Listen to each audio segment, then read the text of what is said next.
Welcome to Martini Time. Let's see what the frog will find in the pond. He may come up with a golden ball. Anyway, welcome to Martini Time. Here I am in the center of the world at Blackstone, Virginia, but then you too are the center of your world. Did you ever realize that when I say you're at the center of the world, is that your computer or your cell phone that you're looking at me on is in the center of the internet? Every cell phone, every computer is the center of the internet world. That's a different paradigm than the one we're used to in our common sense world, you see. So when I say you are the center of the world, but then everyone is the center of the world, an analogy would be that your cell phone or your computer is the center of the internet. And yet every point is the center. So anyway, let's get on with the title. Which is The Emptiness of Space Odyssey 2001. I just got this insight about 5 minutes ago, so I'm kind of pumped up on it. I've been talking about exploring, kind of like a voyage that I'm asking you to join me with as we inquire into these ideas that are floating around, particularly in spirituality and philosophy and Buddhism and yoga and all of these new paradigms that are being introduced into our flat world of materialism and atlas flat maps, you see, the flat world that we've been living in since the Enlightenment, 500 years. And and it's breaking up. There's a new paradigm coming in, but we don't really have an understanding of it yet. So when I said you are the center of the world, and the internet, the cell phone is the center of the world, that is an electronic paradigm of this new paradigm that we're entering into, just like in Space Odyssey 2001, was about the evolution of consciousness. It started out, let's review the movie, as I can recall it. It started out with this obelisk. This black obelisk appeared among the apes. And they were, what is it? And it was a question. And I posted a Google image of it, and they showed a camel angle looking up at the top of the obelisk, and there was the sun breaking over the edge in the moon. And so right there, the apes discovered a tool, how to use a stick as a weapon. And then the obelisk appears, the next time it appeared was with the astronauts.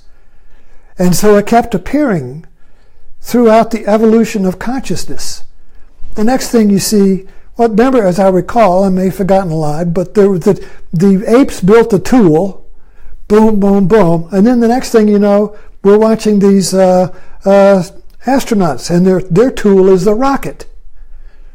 And of course, then they built this computer named Hal, who was running the show, and it felt that the astronauts were incompetent or not up to the job, so it wanted to eliminate them as being a little dysfunctional.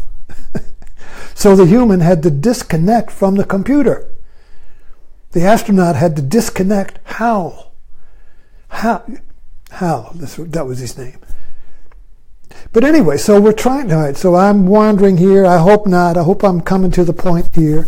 So that the idea of the obelisk, I've never really understood what it meant. And that's good, because it didn't mean anything. The obelisk appears in these stages of evolution of consciousness. The first evolution was from the ape to the human. Now the human begins to evolve consciousness. He's no longer evolving his body. I mean, our bodies are no longer evolving unless we're evolving to being basketball players or whatever, but we're not going through any major evolutionary physical change because the environment doesn't require it. What the environment requires now is an evolution in consciousness. And so but what triggers the evolution? That's the question. What activates the evolution? Well, in this metaphorical movie, 2001, hope y'all go back and see it again, this was that the obelisk triggered or activated evolution. Now, the obelisk was a question. What is it? See, the obelisk had no reference. See, everything we know, everything you know here, if I hold up this, this is not the obelisk. You say, oh, what is it? If you go up in your attic, maybe your great great auntie's attic, and you open up her trunk, there will be things in there that you will have no idea what they are. What is this, you see? And there's a popular game on Facebook is that people will post pictures of something from the 2 or 3 generations back, say, or maybe just one generation. It's moving pretty fast. Anybody remember what this is? You know, it might be some old, some tool, but we have fun with this. We find something and we try to figure out, what in the hell? Well, here's a good one. Now, what in the hell is that?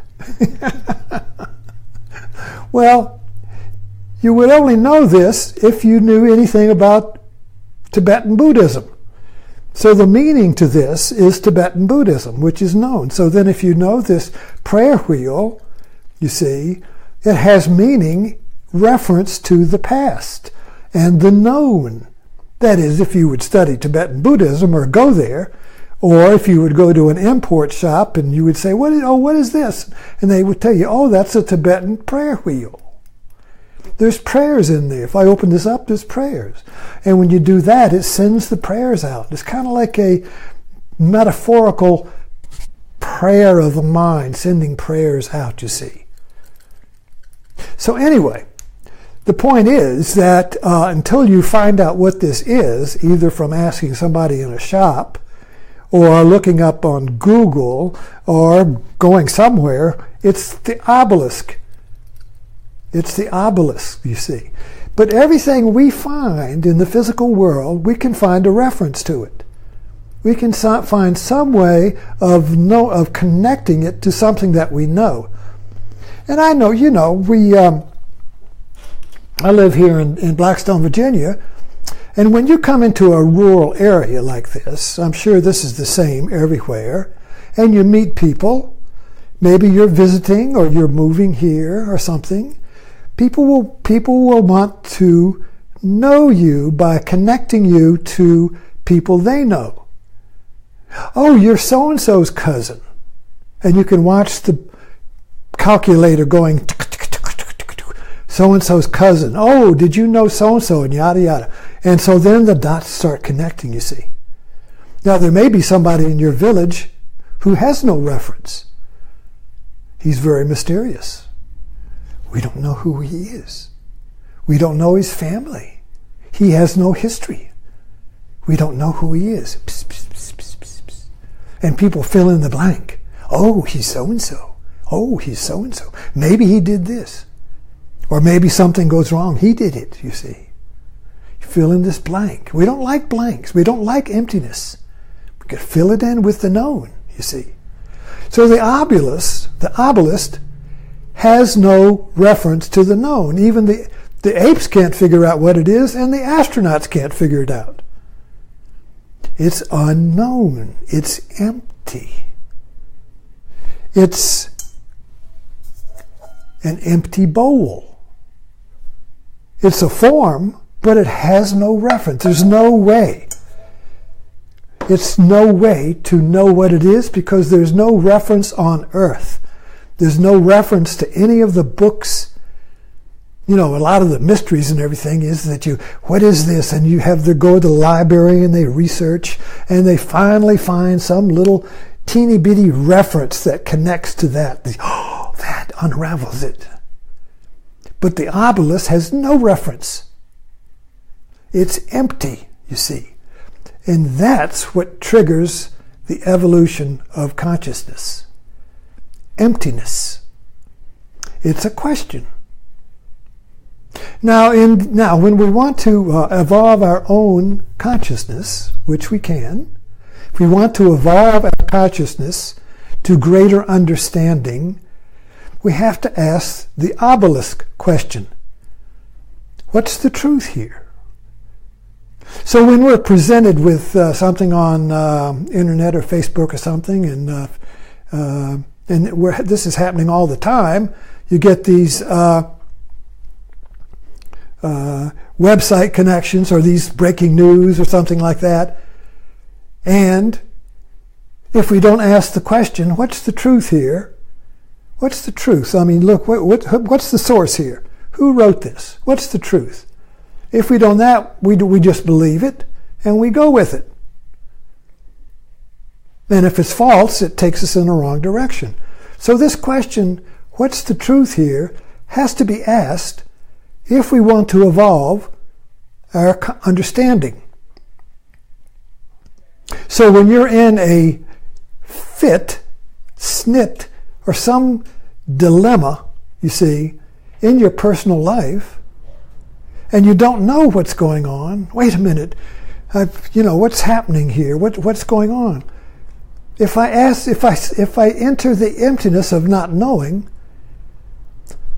and I ask, not knowing what the answer is, what's the truth here? What's the truth? I create a hole. I create the obelisk. When I ask the question, what's the truth here? You see, I don't know what the reference is. When I know something, it's because I reference it to my past. So if I meet a person on the street, or somebody comes to my door, and I've met them before, I have a reference to my previous experience. If that previous experience was pleasant, I will open the door with a smile. If that person that hurt me in the past, I may not even open the door. Or I may open it with an expectation. Is he going to hurt me again? If I don't know, if I don't have any reference to the past, I open the door not knowing. I say, I welcome the door. I welcome the person as if I had seen them for the first time. Now, this brings back T.S. Eliot. I've been quoting this poem several times now. We shall not cease from exploring, but when we come to the end of our exploring, we come to the beginning and see it for the first time. So if a person opens my door and I meet it with the obelisk, I'm open to that person as he is right now. And I'm curious, what's the truth here? Who are you? I see you for the first time. But if I open the door and I see them with a reference to the past, I see them with from the known. I know this person is going to give me, is pleasant, is safe, or I know this person may be unpleasant. Pleasant, unpleasant, you see. But I don't know that person. I only know the person as reference to the past, and the past is in my mind. Another person may open the door. You see, if I open the door, I mean, oh, don't open to that person. The last time he came here to cut the grass, he didn't finish it. So I have an expectation that he's going to gyp me again, you see. Another person who didn't have that reference would open it up and say, hello, how are you? But then you see my reference of expectation to that person is going to shape the way I perceive the person and the way he's going to react to me. I create the world I perceive, you see. So if I greet the world as the astronauts greeted the obelisk, it's an empty question. And when I greet the world as an empty question, I greet myself as an empty question. See, these are two connected. If I greet the person coming in the door from the known, which is my memory of that person, me who goes to the door is also fixed in memory. This is hard to figure out. Hang in there with me. When I go to open the door to somebody, if I see through the glass that I know who they are from a reference to me in my known world, my past, either pleasure or pain, I have fixed that person, but I have also fixed myself. Now, if I open the door with emptiness, I don't know who this. I'm greeting this person for the first time. I'm seeing this person. I'm back to the beginning and seeing it for the first time. I'm seeing this person for the first time. He has no history with me. He has no past with me. I see him for the first time as he is right now, this moment. He may have come to say he was sorry he gypped me for the lawn mowing lawn. You see, he may, I don't know what he's here for. I don't know. I don't know what the truth is. I welcome it. I open the door. Hello, present moment. Welcome to me. Now, when I do that, I unfix myself. The two actions are the same action. I unfix the person from my reference to the past, and I simultaneously unfix myself. I think this is why Jesus says don't judge. Because if you judge another and reference them to your past, your memory, you are judging yourself and fixing yourself in your memory. So you're always going to be who you were. You're never going to be the potential that you are right now. Thanks for dropping in. See you tomorrow.